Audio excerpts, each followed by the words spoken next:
Hello, what's up mga kasipag? Ngayon nga pala is mag-tour muna tayo dito sa Kalayo, Batangas. Isa sa pinaka-dinadayo din ng mga rider na kapag sila ay gusto mag-swimming ay ito pinupuntahan nila. At very affordable kasi yung price ng mga bahay dito na pwede mong pag-stayan. Katulad dito guys na nakuha namin. Turo ko kayo.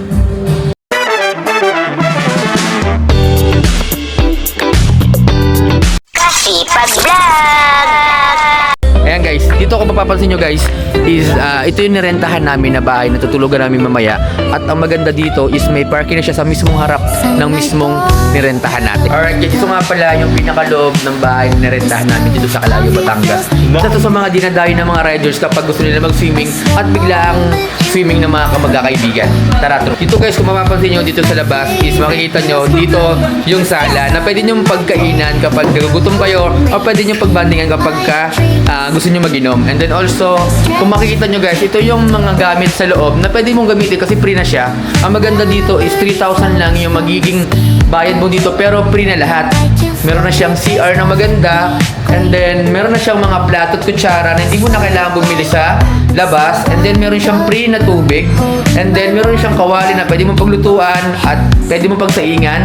And then meron na rin siyang mini rep na pwede mong gamitin kapag meron kayong mga fresh na mga pagkain na pwedeng patagalin or i-imbak nyo. And then also, guys, maganda dito is malinis yung accommodation dito at hindi siya masyadong maingay. Ito naman yung kwarto guys, yung kwarto natin, yun na naman siya. And then also, maganda dito is guys, ito, naka-double deck siya guys, pwede sa taas, pwede sa baba. And then, meron din siyang kasama na bed if ever marami kayo, pwede nyo siyang samahan dito. At ang maganda dito, ngayon ko lang ito napansin guys, sobrang lamig ng aircon dito. Hindi katulad sa mga ibang resort na napuntahan namin na sobrang init ang aircon. At dito, siyempre, bibigyan ka pa niya ng free na electric fan. Hindi na kayong magpabook dito para naman ma-experience nyo rin yung mura, ma-experience nyo rin yung mura dito. At siyempre, makapag-enjoy kayo. Guys, Toyang and Jonas Classic. Goods na goods guys! Pwede kayong pumunta rito at mag-try at mag-book na kayo. Bye-bye! Sulit! Almost 7:30 AM na dito ngayon and then medyo nagutom na kaya ito na kami palengke guys. Sabahan nyo kami guys. Alright guys, mamimili muna kami sa palengke ng ulamin namin tanghalian. At marami na yung mga riders dito, papunta na rin sila ng sila. Yan sila sa likod guys. Sama rin namin sila, medyo mainit na kahit 7 AM pa lang dito, sobrang init na. And guys, yun nyo naman guys yung dito, yung ambience. Okay na okay, promise na promise ng teacher talaga. Talagang maraming gastos na. Of the love we once knew, that is not more, but a flame grew. For the love we shared, so intense and true, doesn't need to be eternal to be fruitful too. In memory. Sobrang ganda ng daan dito, sobrang linis. Sobrang lamig ng hangin, kahit 7 o 8 AM pa lang. Sarap na mga guys. Nang talaga pangako pagkatapos humihinga ka pa dali na pare magliliwanag na kung di ka sasabay maiiwanan ka ang isip ay wag na gawing pang dalawa dahil isa lang ito, ang gusto lang naman ito ay maging masaya para di ka mabato ay iwasan mo pag pananatili sa isang lugar ibig ko sabihin ay huwag ka papasakop sa takot wag ka papasakop kapag nangate di ka dito isipin mo hinibat sa lahat ng karanasan mo dito sa mundo bilang tao gano'n pa rin hindi nagbago pinakamasaya yung di pinlano kasi pag-ibig Mamalengke muna kami.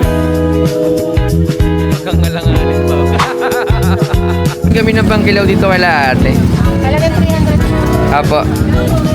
Kilaw na tanigi naman kami ngayon. Check namin kung masarap. Bibili muna kaming gulay dito kay ate. Hi ate. Ate, pabili akong 20 pesos na luya. Ayan, bili akong luya. Sa akin siya nagtatanong Ayan, nagkalituan na sila. 176 yung bill natin dito sa mga pangrekado natin. Ate, bye. Itlog, baka magalit si Ayan guys, nakabili na tayo guys. Sila ng pandesal, nagutom. Nagutom sila. Ano pakiramdam? Masarap ba pandesal ng Kalayo? Tinit pa oh. Ayun, tinit? Sa Kalayo. Yan. Langya ka, bumili ka pa pala? Hindi na bubusog si Joel. Hindi na bubusog si Joel, kulang yan sa inom. Ayan guys, tumira na naman siya ng ano. Pag kumakain kami, sa kanya lagi dalawa, sa amin isa. Yan ang labanan namin sa pagkain.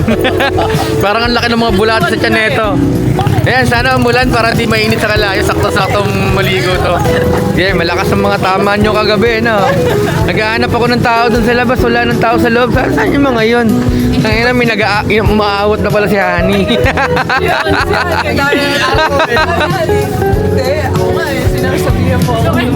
Naribat siya eh. Back to you sa Ayan guys, tapos na kami mamili ng mga kailangan namin para sa aming tanghalian. Pabalik na kami ng rentahan namin bahay.